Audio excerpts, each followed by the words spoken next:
CWF Worldwide Television Champion. You're listening to the official, unofficial CWF Worldwide After Show. Oh, shit. Wow. Oh, God. Oh, God. Oh, we didn't He's doing the Brown Suns, oh, God thing.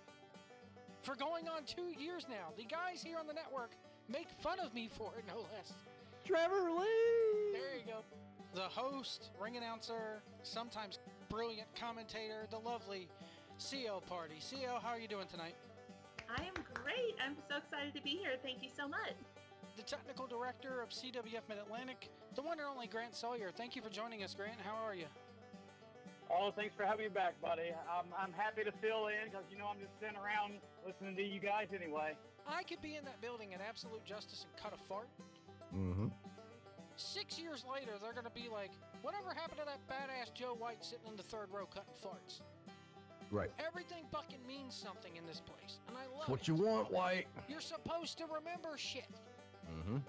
They don't insult your intelligence. Damn right they don't. None other than the one, the only, Sis. Sis, how are you doing tonight? I'm fantastic. Is Johnny P, John Philip Pavage, is going to be joining us. How are things going? Oh, good. I got a break from editing because you're calling me. Okay. So, I have to I still ask. have to do everything. It's just that I get to pace myself better. I guess. I have to ask because you mentioned it. Yeah. What are you editing? Again, that music can only mean one thing. We are joined by the current, reigning, defending, rising Generation League champion of CWF Mid-Atlantic, and that is Mr. Kane Justice. What's up, Kane? What's up, guys? And by the way, it is the record setting. I've defended the belt 8 times. There you go. More than anyone else in history. All about Kane now. Bruce Mitchell is joining me right now on the line. How are you, Bruce? This week I have done shows with Wade Keller, J.J. Dillon, and WWE Hall of Famer, another WWE Hall of Famer, Stan Hansen, Gerald Briscoe, WWE Hall of Famer, Jim Ross. And now the highlight of the entire run is built to this. It's been like a great wrestling program. I've been climbing that ladder, and now I'm here on the blow-off show, the blow-off match. You're it, man. You transcend all those guys. I was going to go the opposite of that and say, look how the mighty have fallen. No. I had to build my way to this show, the CWF. I appreciate Unofficial, it, sir. official. I'm with Trevor on this one. Oh, come on. I'm with Trevor on this one. Come on. You got Cecil on the air going, oh, maybe it won't be one of these guys that's here. Maybe it'll be a new guy to dethrone him. Well, how about this, Cecil? Nobody's going to dethrone him. How about that? That's right, Trev. I love this show. This is CL Party welcoming you to the unofficial CWF Worldwide After Party with Joe White. And good evening, everybody. Welcome to the official, unofficial CWF Mid-Atlantic After Show here for Worldwide episode number 122. I'm Joe Eric White. Andrews, CWF Why is the Worldwide intro looping? Oh my God. I'll get these days. It's been a rough week for me. Really has. If you noticed on the channel, I have not done anything on the channel since last week's show. Which, if you haven't listened to that, I recommend going and listening to it. John Philip Pavage joined us last week, old Johnny P, and we talked a lot of good stuff, a lot of good CWF stuff. And what was more interesting was the conversation off the air, because me and Johnny P continued to talk for another 2 hours off the air. It seems like whenever I get Johnny P on the phone, it's like we cannot have just a normal 2-hour conversation. It's got to be 4 or 5 hours, which is no problem for me. I could talk wrestling and talk CWF and talk film, and hell, I could just talk to that guy in general all day. I mean, he's a good guy. So if you notice on the screen here, thank you for listening and watching this week, by the way. Hit that like button, hit the subscribe button, and help us grow. If you notice on the screen there, we got the CWF Rumble coming up. We're going to talk a little bit about that. We're going to talk a little bit about It, the movie It. So if you don't want to be spoiled by the movie It, well, I'll just say I'll try to keep it spoiler-free, because I did go watch the movie Saturday night. So we take you from, and it's not CWF related, but I look at it this way. This is the first time I've been on the channel live in a week. because I've had a horrible toothache. I actually have an abscess tooth, and it's pretty much, I had to go to the ER Sunday night and for it. So I've been heavily medicated the last 4 or 5 days. So if you haven't seen or heard much from Joe White on Twitter, or you haven't seen or heard from me so much on Facebook or even on the YouTube channel, that's why. Joe White been fucked up for the last 3 days, folks, and I'm finally able to talk without it hurting me. But we got all that taken care of. So we're gonna get into CWF first, and then I'll loop around to talk about the movie It later on in the show. But this was CWF Worldwide episode 122, and the big question I have coming into this is, where is Sis? Sis hasn't been seen for a while. Is she gone? Will she ever be back?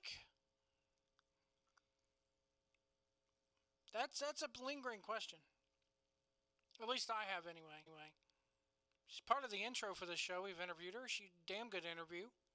Look that up in the archives there. If you haven't noticed, we have all of the official, unofficial CWF Mid-Atlantic AfterShows in a playlist for you right there on the YouTube page. You can take a look at it. In the interview with Sis, as well as all of our other interviews with CWF talent, are there.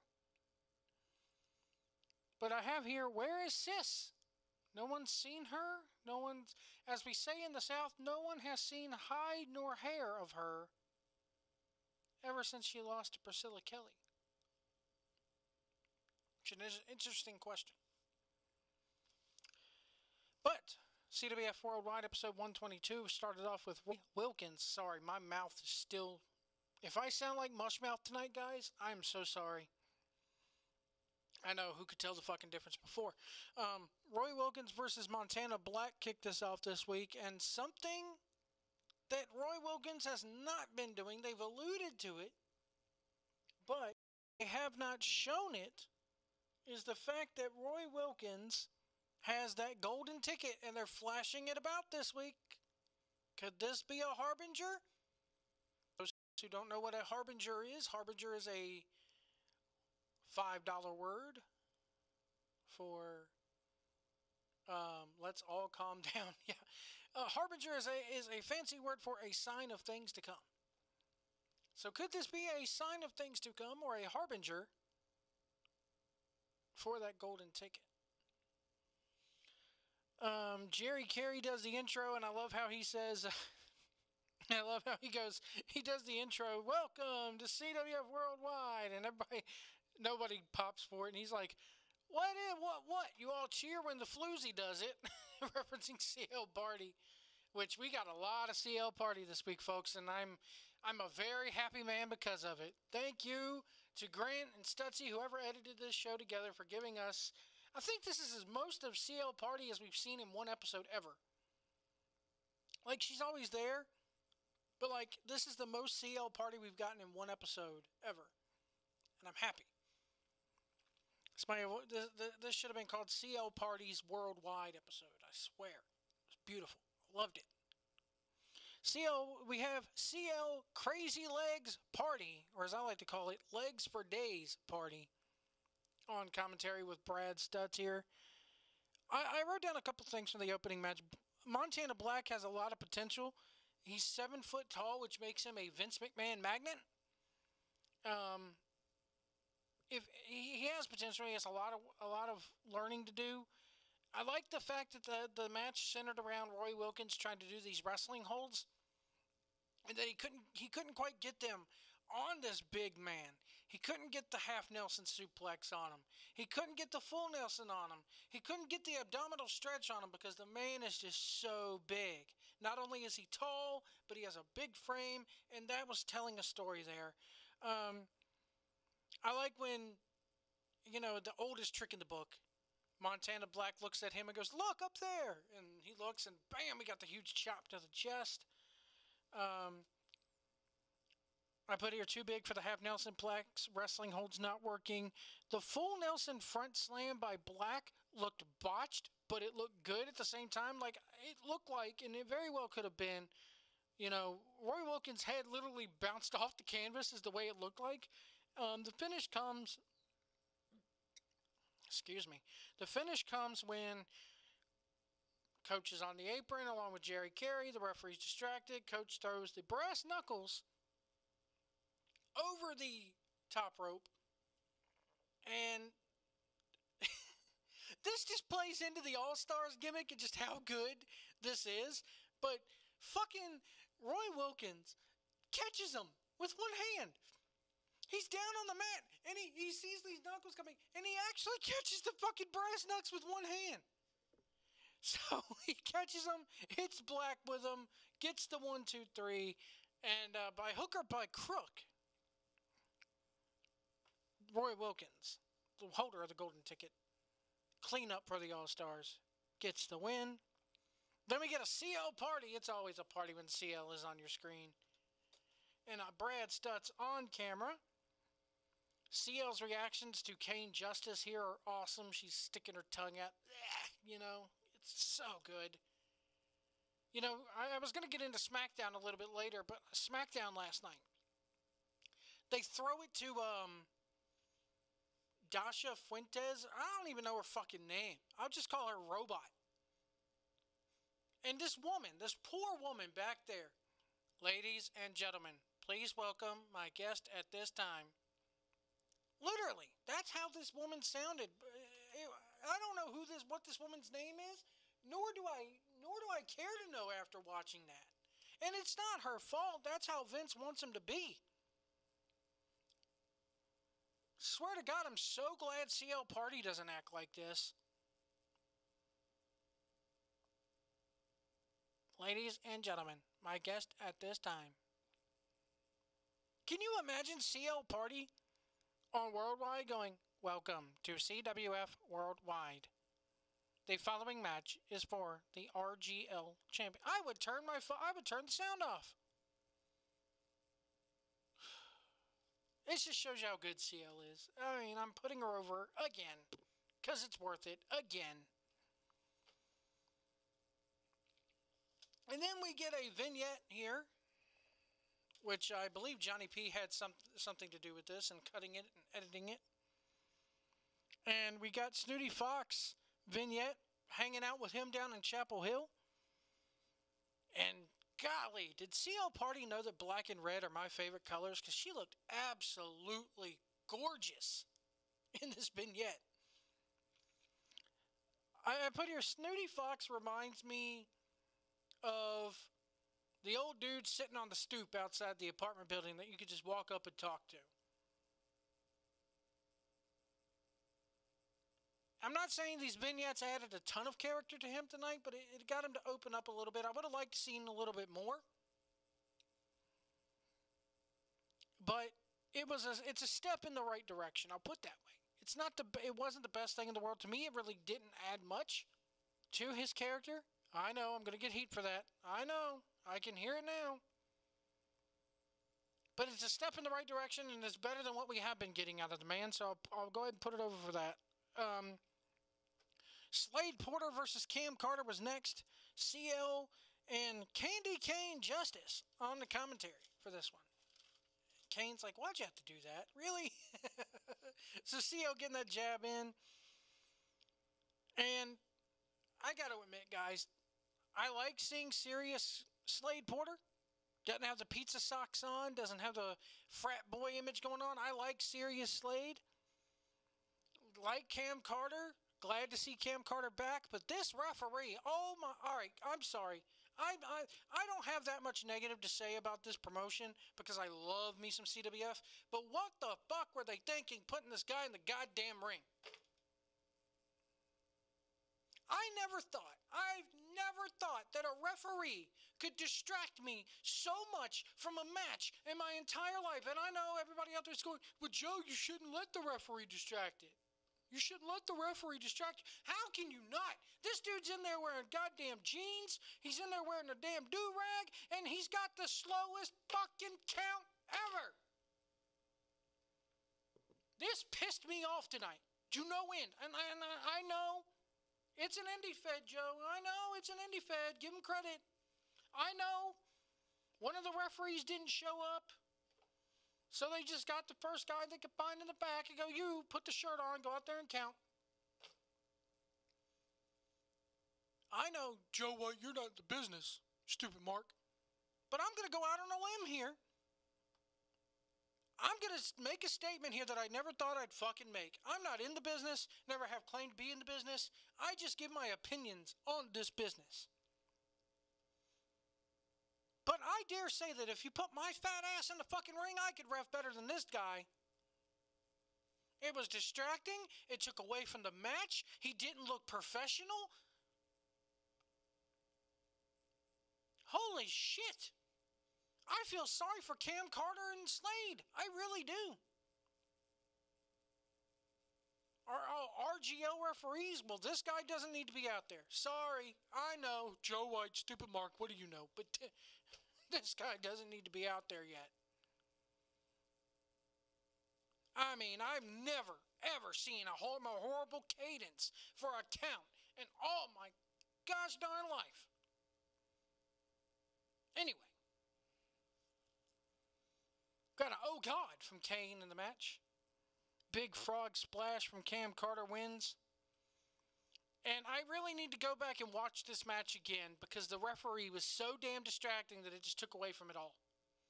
And I wasn't the only one talking about it. I mean, I saw on Twitter where a lot of people were commenting on this guy. You show up in black jeans and a do-rag? Is this guy trained by the damn dojo? If so, he ought to freaking know better. It was not worth it for the tweets. I'm sorry, that's not worth it. That's the kind of tweets that you don't want.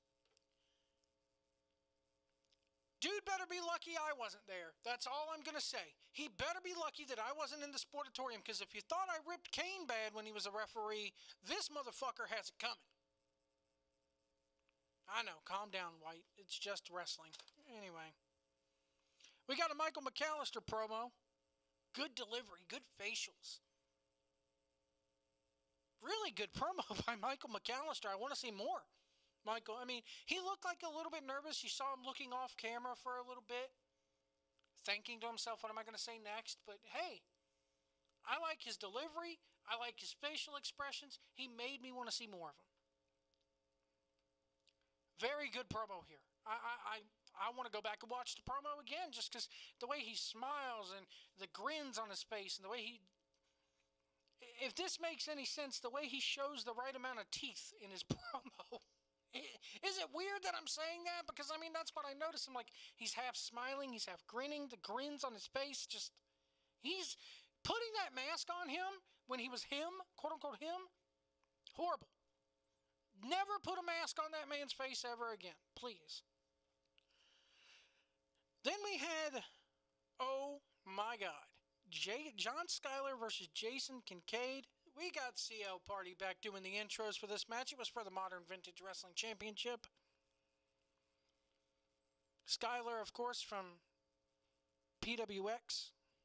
He's wrestled in CWF a lot before as well. He's had a couple shots down in NXT.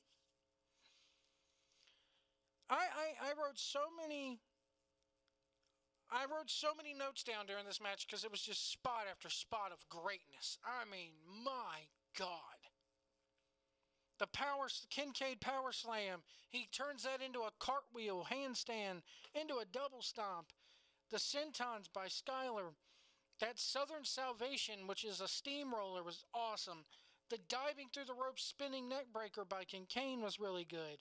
They make a... Brad Stutz, even the commentary was good.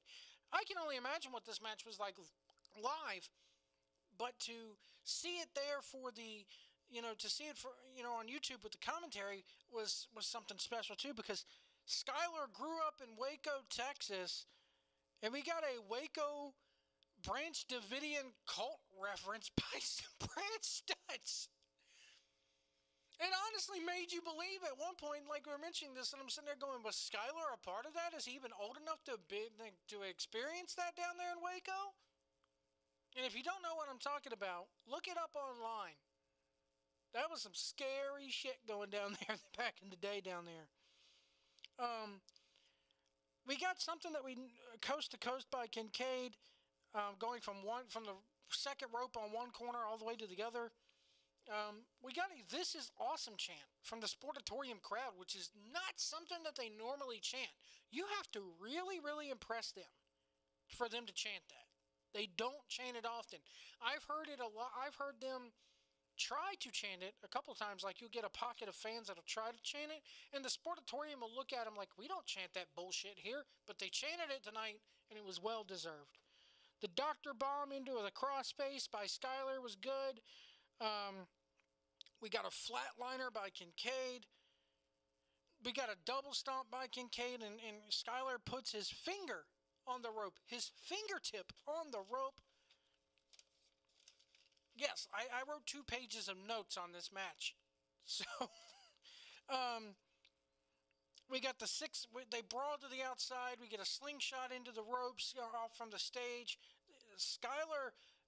Kincaid goes in the back behind the curtain, runs back from the gorilla position, in 619's Skyler. It was awesome. We got a spear on the apron, then another spear through the ropes by Skyler, but it was not to be for Skyler tonight. One part in the match, they got him. Kincaid's got Skyler up on the third turnbuckle. He looks right at him, and the master of Zen, the man who's always at peace, Mr. Kincaid, looks at him and goes, "I hate your ugly face." Southern Salvation from the second rope got turned into a stunner by Kincaid for the win. This match was fucking amazing. I mean, this match right here is one of my favorites of the year so far. They keep putting out so many damn good matches this year, CWF does, that I can't put these in order. Obviously, Trevor and Chip is my favorite this year. It stands on a pedestal by myself. But if you had to rank 2 through 10,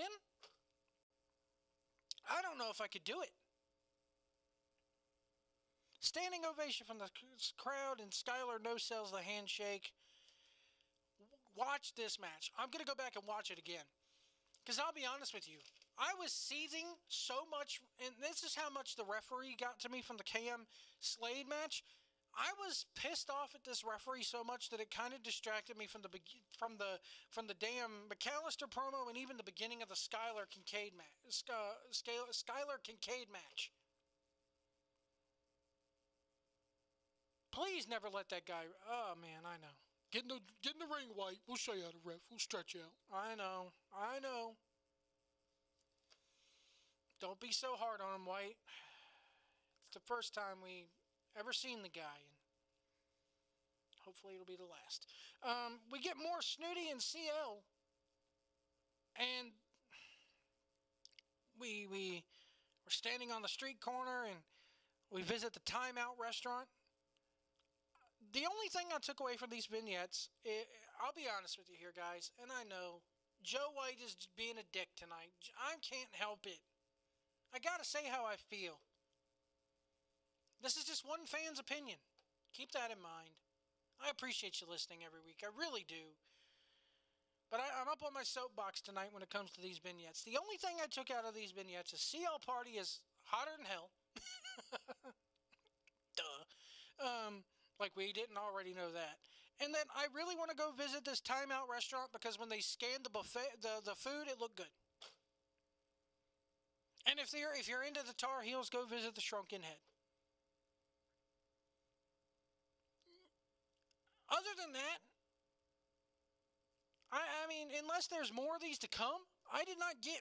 I mean, we already knew that Snooty Fox liked the Tar Heels. We already knew that he came from Chapel Hill and Chapel Hill's his home. Elaborate. Give us more, goddammit. I know. I mean,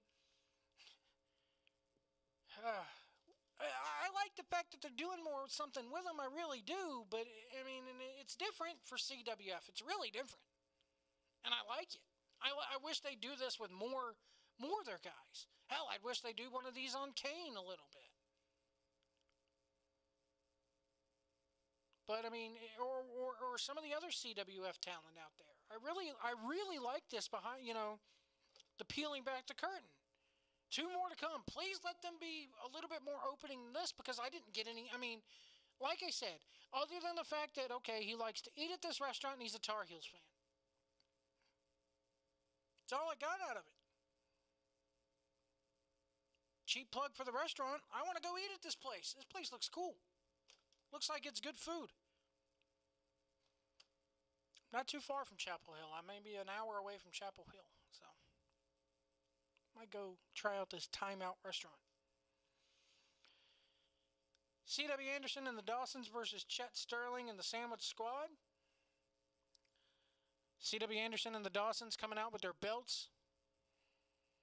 Chet and the squad have their trophies, which was good. I like that aspect of it. The highlight of this match came when somebody threw a tray of nachos into the ring at the Dawson brothers. And it looked freaking amazing. They were old school heat. People are sitting there going, did the woman get kicked out? Sorry, my kids are yelling in the background. But, I don't think the woman got kicked out. I hope she didn't. That's old school heat right there, man. But, Zayn has cheese in his beard for the rest of the match, which is, it was freaking amazing. It was awesome. So, and Ethan Alexander Sharp on Twitter goes, nobody throw nachos. I repeat, nobody throw nacho cheese into the ring. Canvases are not cheap. Especially when you got nacho cheese mashed into them. Ugh. Can you put a ring canvas in a washing machine? I've always wondered that. How do they actually, clean those? What's the process for that? It's one of those stupid things that I've always wanted to know. I mean, I'm that type of guy where I'll look at shit like that and I'll ponder over that for weeks.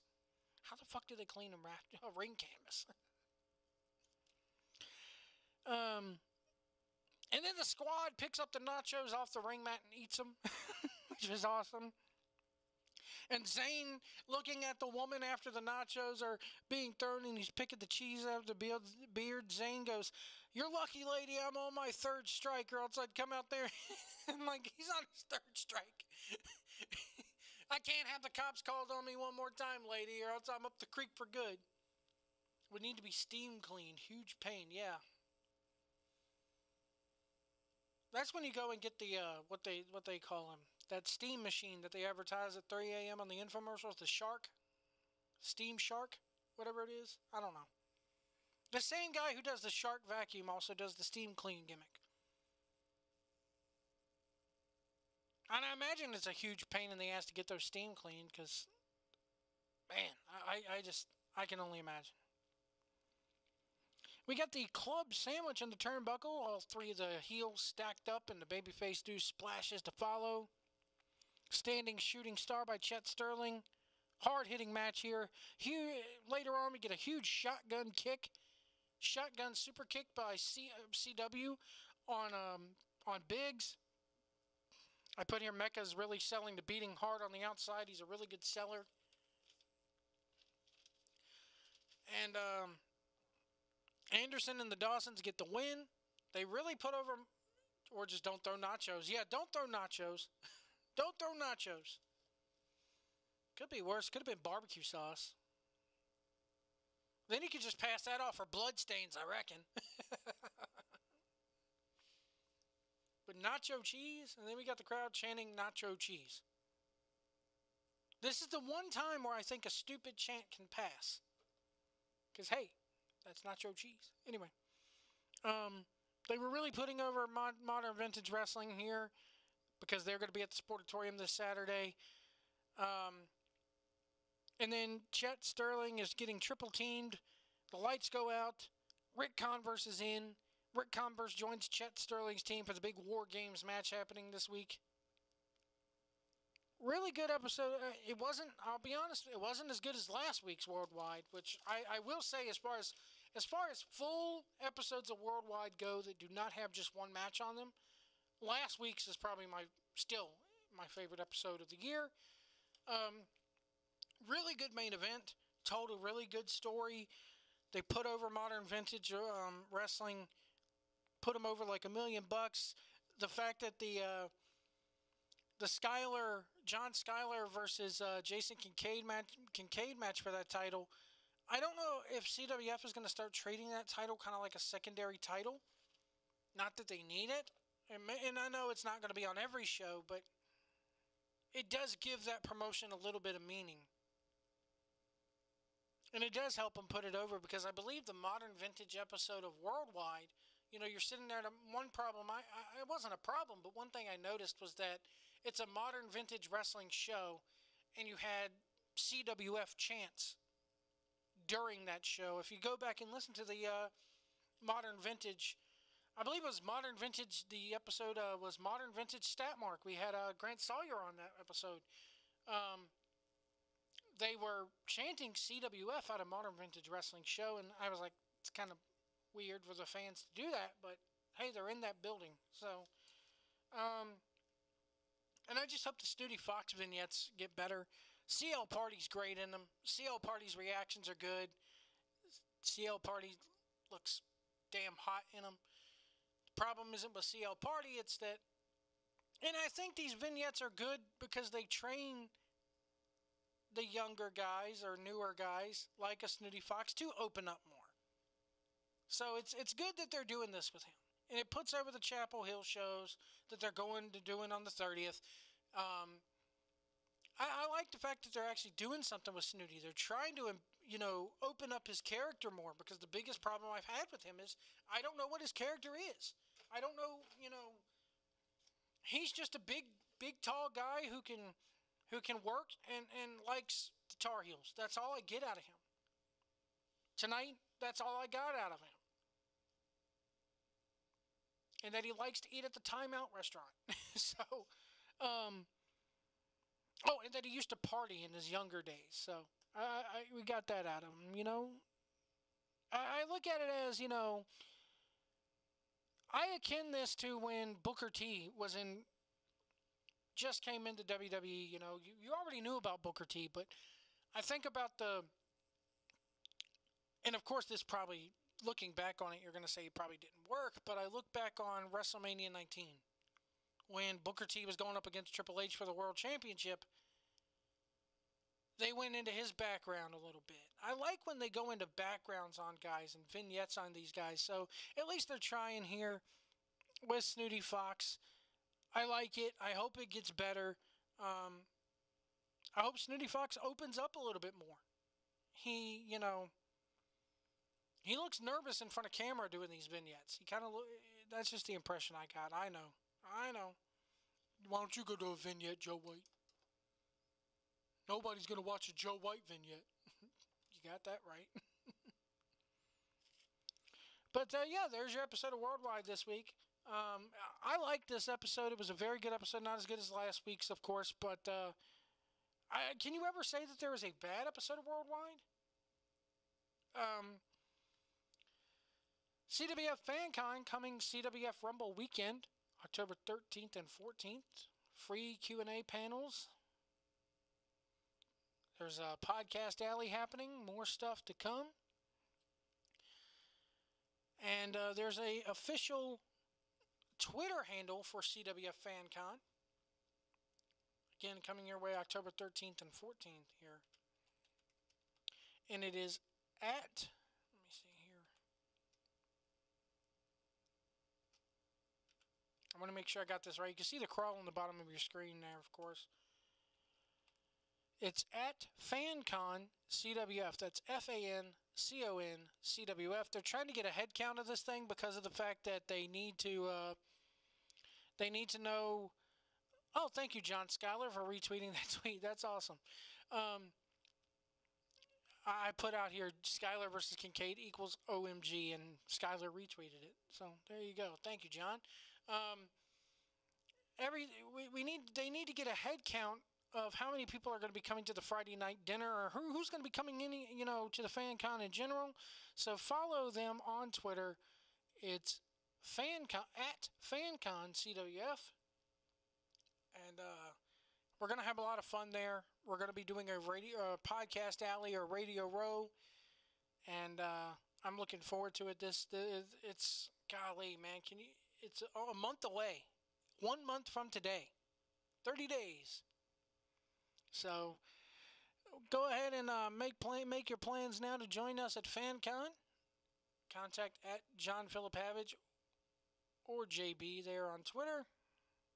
That crawl's going against the bottom of your screen. Let's talk about it, shall we? I'm going to give a brief review of this because of the fact, and part of me wants to do a separate review of it, but when you wake up in the morning and you're dealing with the crap I've been going with, you know,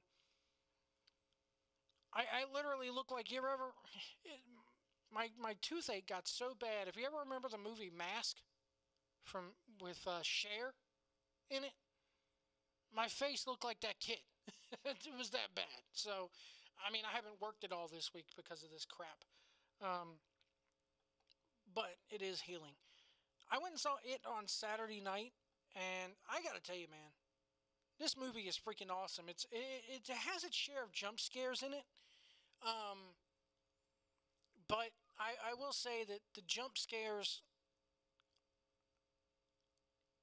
they're few and far between. A couple of things I did not like about the movie was the Pennywise bits in the movie are more or less him shaking his head and yelling at the camera like oogie boogie boogie boogie boogie, you know, and it got old after a while and not scary after a while.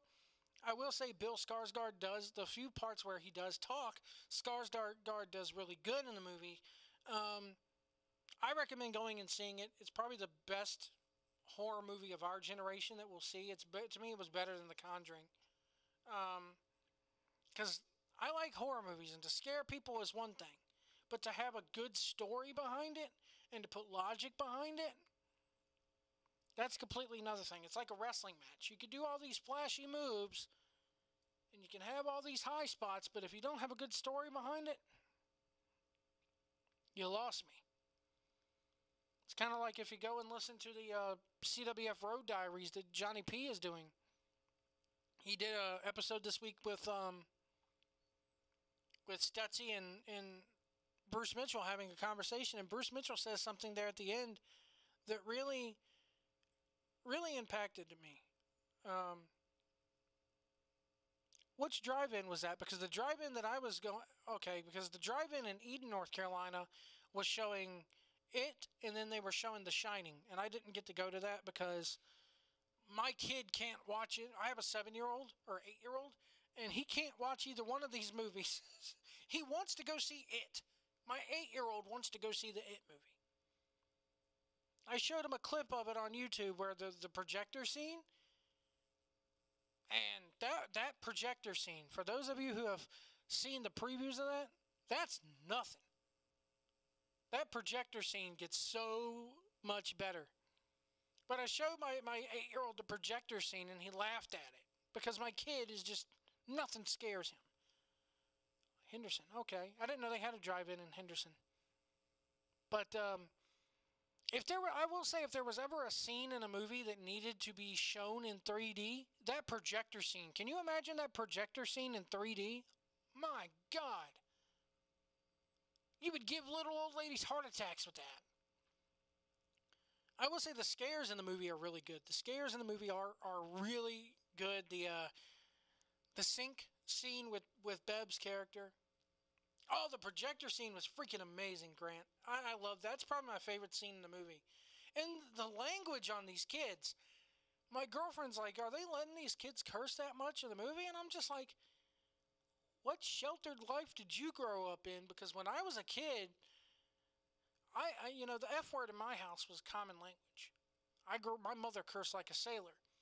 So when I was a kid, naturally you can't curse in front of your parents, but when you're with your buddies, I curse like a sailor, as I do on this show from time to time. So that's how kids talked back in the day. I will say that they confront Pennywise with this movie. They confront Pennywise at the house on Neibold Street, and after that scene, you go into the third act of the movie. And I thought that the movie probably should have ended with that house on Neibold Street fight. I'm trying not to go into more spoilery details for those who haven't seen the movie, but I feel like they could have followed him from there and just got rid of him there. But no, this is a movie. We got to do the classic. They break up, but then they get back together. And get this, the breakup lasted all of 10 minutes of the movie before they were back together. That I didn't agree with. It's not a perfect movie by any means, but it is a damn good movie. It's probably the best horror movie I've seen in quite a while. But I do like the... I feel like the kid who played Eddie and the kid who played, oh man, I gotta look it up now. The kid from Stranger Things could have swapped roles, because you see these kids, I've watched a lot of behind the scenes stuff, and the kid from Stranger Things, he was very good. Sorry, I'm trying to look this up. I had it pulled up earlier and then my browser crashed on me.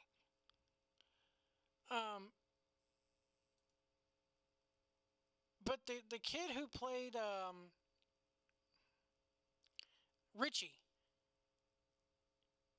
and the kid who played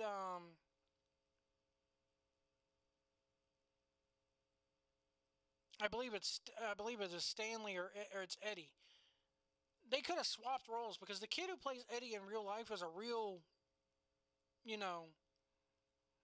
was a real wisecracking son of a gun in the interviews that I've seen. But it was really good. Another scene that got me in the movie, this really doesn't spoil much, but the Bowers, the bully, Henry Bowers, when he comes in, when he does the bit with his dad, and he's looking at the TV show, and it's, if you notice, the same TV show he's watching there, the kids' TV show, earlier in the movie when they're in there and they're looking at Eddie's mom, when Eddie has to go give her a kiss, she's watching the exact same TV show, the exact same kids show.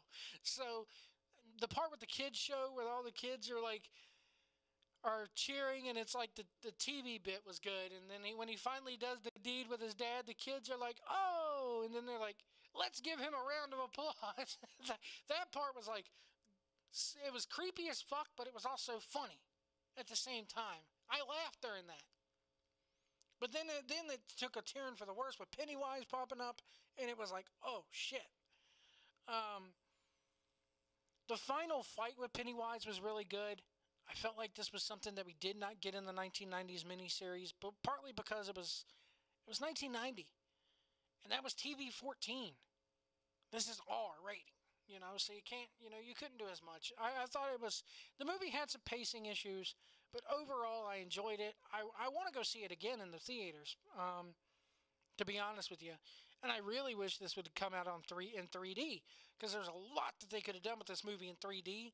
But then again, you put a movie like this in 3D and let it get a little old lady to watch it, she's going to have a freaking heart attack, especially with that projector scene.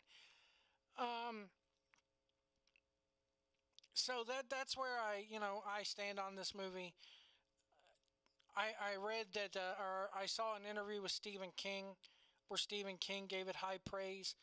I'm curious to see what Tim Curry thinks of this. I really am. Poor Tim Curry. I didn't realize that the guy had a stroke a while back, and now he's confined to a wheelchair. Yeah, there were no TV ratings then. I believe I'll have to go back and watch it, because I recorded the miniseries when Sci-Fi showed it. I don't know if they rate it nowadays. I don't know if they rate it TV-14 or TVMA, but my guess is they're not showing it in prime time. Are they showing it? They are showing it in prime time, so I'm assuming it's TV-14. I will say too, the Georgie scene at the beginning is everything it should have been. It was everything it should have been. And then at the end, when they're doing the fight at the house on Neibold Street in the middle of the movie, at the end of the second act, where Pennywise just looks at him and goes, "I'm not real enough for you? Am I real enough for you? I was real enough for Georgie." And that was like, oh shit, you just pissed Bill off. So it was really good. I'm looking forward to seeing what they do. They had the plot twist at the end with It Chapter 1. The original title of the movie was going to be It, the Losers Club. And then the second half was scripted when Cary Fukunaga was doing the script. It was supposed to be done as Pennywise. So hopefully we still get a little bit of that Fukunaga element there. In that we learn more about Pennywise. We learn more about where Pennywise comes from and what it actually is. Then again, there are some parts of the Fukunaga script that really has me doubting it, because at one point, the Cary Fukunaga in his script, the second version of his script had Stanley as a goldfish. Literally a goldfish in a bowl, swimming around in a bowl. The goldfish doesn't talk or anything, but I believe it was Eddie had a pet goldfish named Stanley, or one of the Losers Club had that. So I'm kind of glad that Andy Muschietti took over. With Chapter 2, who do you get to do the adult versions of these? I will say for the kid who played Ben, and this is a little bit of an announcement here, coming next week. I'm going to try to get it done next week. I was supposed to do it Tuesday night, but I ended up having to back out due to my health. The kid who played young Ben in the 1990 miniseries, I'm going to be doing an interview with him coming up next week. So I can't wait to pick his brain about the 1990 miniseries and find out what it was like filming that. His name is Brandon Crane, and I cannot wait to interview that guy. Just to talk about that 1990s miniseries. I'm working with Tim Curry and meeting John Ritter and everything. But the kid who they got to play Ben, his name is Jeremy Ray Taylor in the new movie, was so good. The New Kids on the Block references, I've heard a lot of people giving a lot of flack for that, saying you didn't need it. I thought it added a good, it was that one element of humor. You had to have a little bit of humor. And nowadays, I think with any horror movie, there's got to be a little bit of you got to let the audience rest and give them a little bit of humor. And that's what this did. Especially in a movie like this one, where it was scare, cut to the next kid, scare that kid, cut to the next kid, scare him, scare them. The scares got to the point where it was back to back to back to back to back. And there was no room to breathe. With the 1990s miniseries, you had that room to breathe because they were flashing back and forth. This one was all about the kids. So you had to kind of, there were some pacing issues. I'll give it that. The girl who plays Beverly, Marsh Sophia Lillis, damn good. She stole the show. At first I was like, don't tell me, she cuts her hair. What? And then when you find out the bit with the sink coming and the haircut comes back to bite her in the ass, that was, oh man, I'm sitting here and I took my girlfriend's son to, watch the movie with me, and he goes, damn, that was a lot of blood. And I looked at him and I was like, they had to have that much blood. The scene wouldn't have worked without that much blood.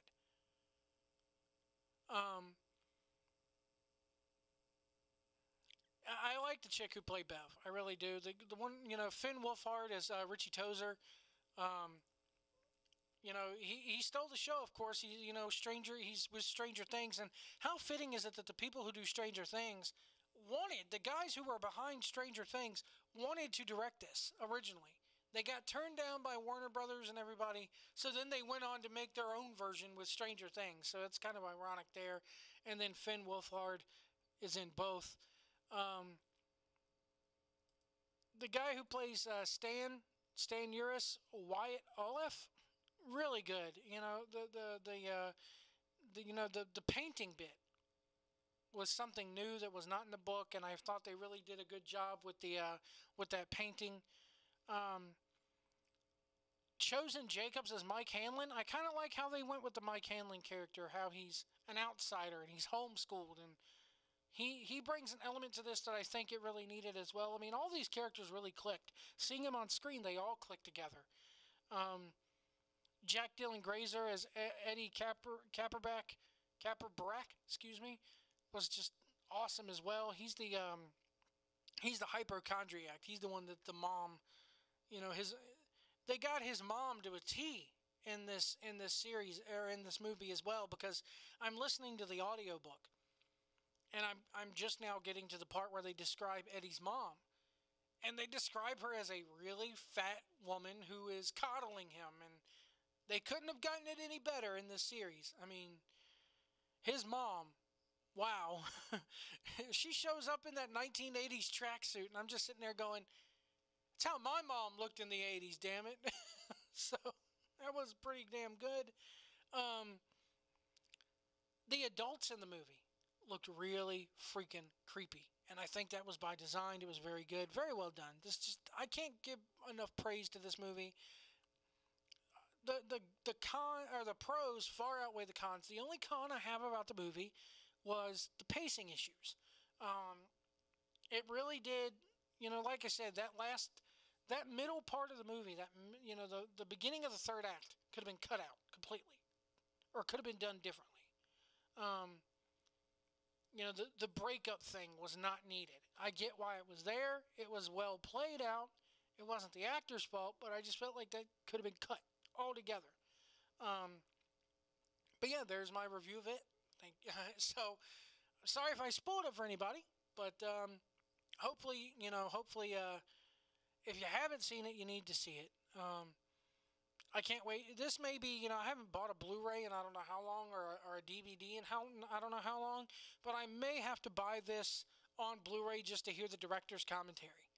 Because I'm curious to see what Muschietti says about this, and I want to hear the kids. The one lost art about this medium of everything going digital is the commentary. I'm the geek who listens to the commentaries. Part of the reason why I bought the 10th anniversary of Clerks, which was Clerks X, was the fact that it had like 3 director's commentaries from Kevin Smith on 3 different versions of the movie. So I was excited to hear those. So I'm excited to see what the director's commentary and even the cast commentary. I would love to see them get all 7 of these kids in a room, maybe even the kid who plays Bowers, get them in a room, make them watch the movie, and commentate over it and talk about their work, talk about their craft a little bit. And I'm curious to see where if they do that. I'm looking forward to the sequel. As far as the adults go for these kids, man, I don't know who you cast. The only thing that I know is for Beverly, the first thing that popped into my mind is Beverly would be, and I know this is going to sound so cliche because she's everywhere, is Scarlett Johansson. Dye her hair red like she does for Black Widow and have her play grown-up Bev. I could totally see that. For the Ben character, that's one aspect of the miniseries that got me, and maybe more so because he's dead, but John Ritter did a damn good job of the miniseries. As much as that part 2 of that miniseries does not hold up, and I'm watching it recently, I'm sitting there going, God, this is awful. John Ritter and Annette O'Toole as Ben and Bev were the 2 good parts of it, and I had no idea until recently that the guy who played grown-up Bill was John Boy on the Waltons. I didn't even know that was him until I looked it up. But who you get to play these adults, the adults have a lot to live up to. The adults have a lot to live up to here. So they better cast it good. I know I drifted away from CWF, but I felt the need to review that movie tonight because it's one of those videos that I've been meaning to do all week.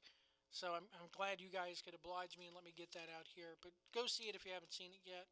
Even if you're not a horror person, which I'm not a horror type of guy, I prefer a good comedy over a horror movie any day. Horror definitely has its place, but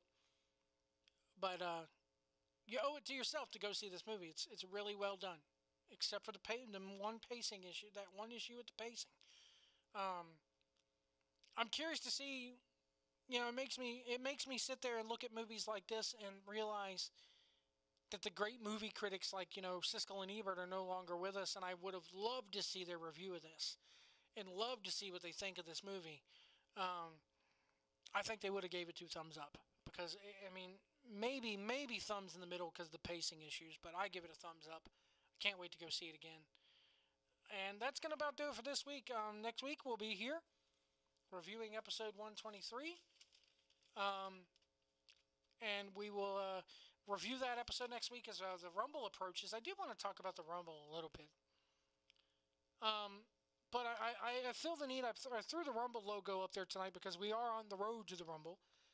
But I think I'll talk about the Rumble next week when they air something that I've heard goes congruent with the Rumble and the storylines that play out next week, I believe, affect the Rumble from what I've been told. So we'll talk about that next week. But yeah, thank you guys so much for tuning in as always. I really appreciate you guys tuning in. I appreciate everybody spreading the word about us on Twitter. You can follow me at Joe Pillar to Post. And I'm sorry I'm not as energetic this week, but like I said, I've been sick as a dog all week, so the energy is gone. I can't believe I ranted that much about a referee, but that really pissed me off tonight for some reason. It's just one of those mild things where it's like, I shouldn't get that wound up about it, but I do. And then I, so that does not air next week. What the fuck? Okay, well then we'll see what airs next week. Grant will send me a run sheet later, and we'll go from there. But I'm only going off hearsay because I'll be honest, I messaged Johnny P and I was like, what are you hearing out of Gibsonville? And he told me, and I'm like, I'm interested to see how that plays out on Worldwide. So,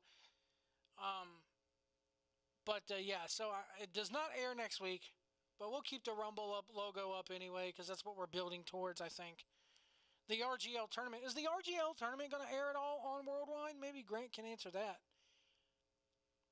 Because they did put that tournament over quite a bit with Kane tonight on commentary, which Kane Justice did really good on commentary with CL Party. They should have called this the CL Party show tonight because she was all over the place on this episode, did a damn good job. I ain't got a bad thing to say about that woman tonight. Really don't. Never really have a bad thing to say about her. It's just, I can't put her over enough, folks. I really can't. I'm excited. I was excited to see C.W. Anderson back this week, and excited to see the Rick Converse feud continuing. But if it's good, sure. If it sucks, no. Oh man, I honestly I hope it. Part of me hopes it doesn't air because it's like we've already had 2 tournaments already this year. Enough is enough with the tournaments in wrestling. It's not just CWF, it's everywhere. I'm sick of seeing tournaments this year. I really am. It's such a overdone thing this year. It's like ever since the Cruiserweight Classic, every 3 months we got to have a tournament. I don't know. It's like the new fad. Not a fan. I mean, I'm a fan of it when it's done right. CWF, if they're going to make a yearly thing out of the Chronodal Cup, okay. We got the Johnny Weaver Cup to look forward to, okay. But it just seems like everybody else had to step into the tournament game this year. Everybody had to put on a tournament this year, so. The RGL tournaments become a regular thing. That gets a bye, but I'm just sick of seeing tournaments this year. I really am.